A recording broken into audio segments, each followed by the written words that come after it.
दख्खनचा राजा ज्योतिबाच्या चैत्र यात्रेचा आज मुख्य दिवस आहे आणि आज या चैत्र यात्रेच्या निमित्तानं लाखो भाविक ज्योतिबा डोंगरावर दाखल झालेले आहेत. आपण बघू शकतो या यात्रेच्या निमित्तानं ज्योतिबाचं मंदिर जे आहे ते गुलाल खोबऱ्यांमध्ये न्हावून निघाल्याचं आपल्याला बघायला मिळतंय. मानाच्या शासन काठ्या देखील या सगळ्या मंदिराच्या आवारामध्ये दाखल झालेल्या आहेत आणि हे सगळे भाविक जे आहेत ते शासन काठ्या घेऊन बेधुंद होऊन नाचताना आपल्याला बघायला मिळत आहेत आणि त्यामुळं चांग भलेचा गजर या सगळ्या संपूर्ण ज्योतिबा डोंगराच्या परिसरामध्ये आपल्याला बघायला मिळतोय.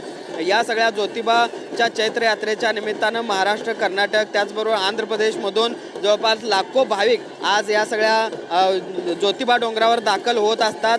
त्याचबरोबर गेल्या 3 ते 4 दिवसापासून हा भक्तांचा ओघ आहे तो कायम आहे. आज मुख्य दिवस असल्यामुळं भाविक जे आहेत ते मोठ्या प्रमाणावर या सगळ्या मंदिर परिसरामध्ये दाखल होत आहेत. आज वेगवेगळ्या पद्धतीचे धार्मिक विधी देखील मंदिर परिसरामध्ये पार पडणार आहेत. दुपारच्या सुमारास या सगळ्या पहिल्या मानाच्या शासनकाठीचं पूजन होईल आणि त्यानंतर मिरवणुकीला देखील सुरुवात होणार आहे. मात्र तत्पूर्वीच आपण बघू शकतो सकाळपासून या सगळ्या मंदिरामध्ये धार्मिक विधी पार एका बाजूला सुरू असताना दुसरीकडे मंदिराच्या बाहेर भाविक अशा पद्धतीनं शासनकाठ्या घेऊन बेधुंदपणे नाचत असल्याचं आपल्याला बघायला मिळतं. त्यामुळे एकूणच आज ज्योतिबा डोंगर परिसरामध्ये ज्योतिबाच्या चैत्र यात्रेचा उत्साह बघायला मिळतोय.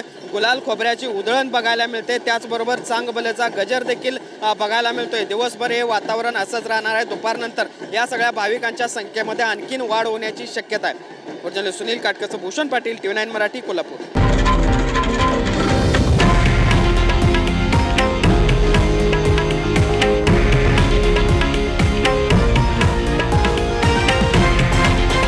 हे आहे देशातील नंबर 1 न्यूज नेटवर्क आणि आपण पाहत आहात TV9 मराठी, एकमेव.